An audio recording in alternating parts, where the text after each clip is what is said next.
want to point out that in the April economic forecast for Vermont that was released the other day, it pointed to an economic downturn, as we know, but it also pointed to an especially kind of troubling point about our current economic condition.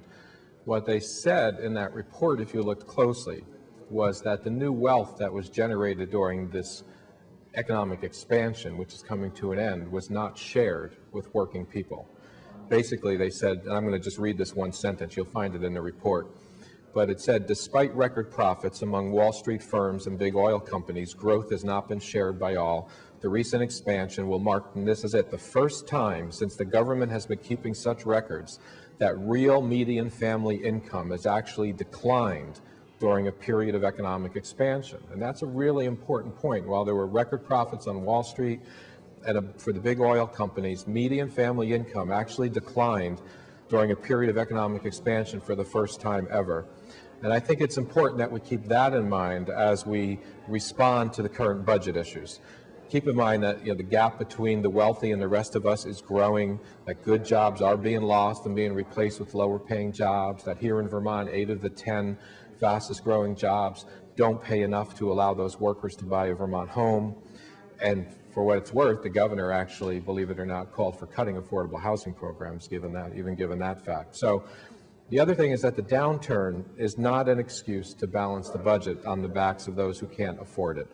A lot of Vermont families are struggling because their income isn't keeping pace with basic expenses, and we all know what they are: health care, housing, energy, and even now food. And as we think about how we move forward and get out of this hole that we've dug ourselves into economically, we have to do what we can to support working families, not to hurt them. So if we're eliminating health care, prescription drugs, mental health, family services, all these kinds of things that are being talked about, we're going to make life harder, and we're going to raise the long-term costs, the human costs and the financial costs. And even if you look at infrastructure, it's the same thing. If you delay road repairs, if you don't fix the bridges, basically you're going to drive up those costs as well. So we're suffering from a funding shortage, but also a lack of planning. And I think we have to address that as we move forward. What I'm arguing or proposing is that, first of all, I'm proposing a more than $100 million economic stimulus plan, by the way. And I'm going to give you some very clear ways as to how I propose to achieve more than $100 million in economic stimulus over the next couple of years. And it includes strategies that not just strengthen the economy, but actually strengthen working families, put money in the pockets of people so that they can pay their bills and spend some of it on Main Street. And it's not complicated, really. We talk about how we need to fix the roads and we need good jobs for Vermonters. We talk about how we need affordable housing and we need good jobs for Vermonters. We talk about the need for affordable renewable energy and good jobs for Vermonters. So how do we put those things together? We have a major loophole in Vermont tax law, as you folks certainly know. Unlike most states, we tax wages more than investment income. There's been a lot of agreement on the fact that it's time to close that loophole and bring in revenue. It would bring in estimated at the estimate is it would bring in at least $20 million a year in new revenue. And I would propose that we use some of that revenue to create jobs, support working families, and strengthen the economy. So instead of cutting services and jobs and throwing people out on the street, what I'm proposing is that we generate some revenue that we use to put people to work fixing those streets and building homes. There's 3 ways to do it. One I've actually mentioned before for those of you who have been following us. But the first has to do with roads and bridges, and that would be to take $5 million a year and use it as debt service for bonding to raise $75 million a year to put people to work fixing the roads and bridges before they get worse, before the costs go up, before local communities have to raise their local property taxes to pay these costs. We all know, we've had this conversation a lot about how every year you put off fixing the roads, the cost goes up, exponentially. So $5 million a year in debt service for bonding to raise $75 million for roads and bridges.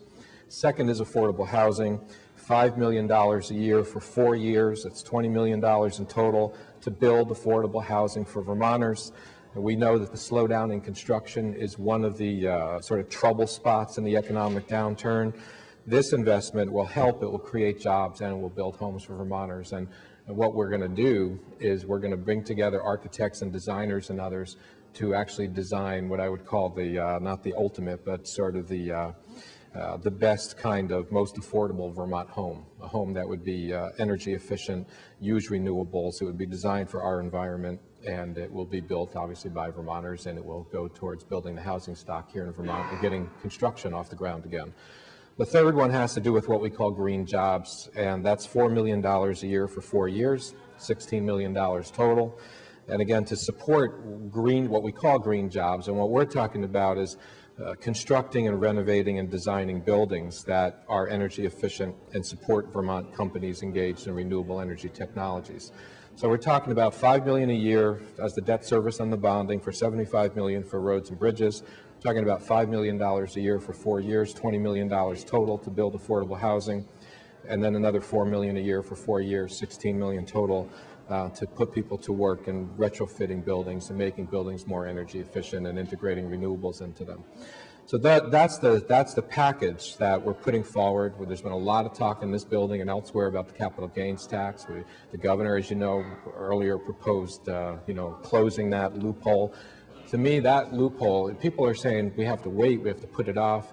First of all, it is a loophole in Vermont tax law. It's a loophole big enough to drive a truck through, frankly. I think you'd have an easier time driving a truck through that loophole than you will right now driving a truck from Worcester to Morrisville, given the condition of our roads.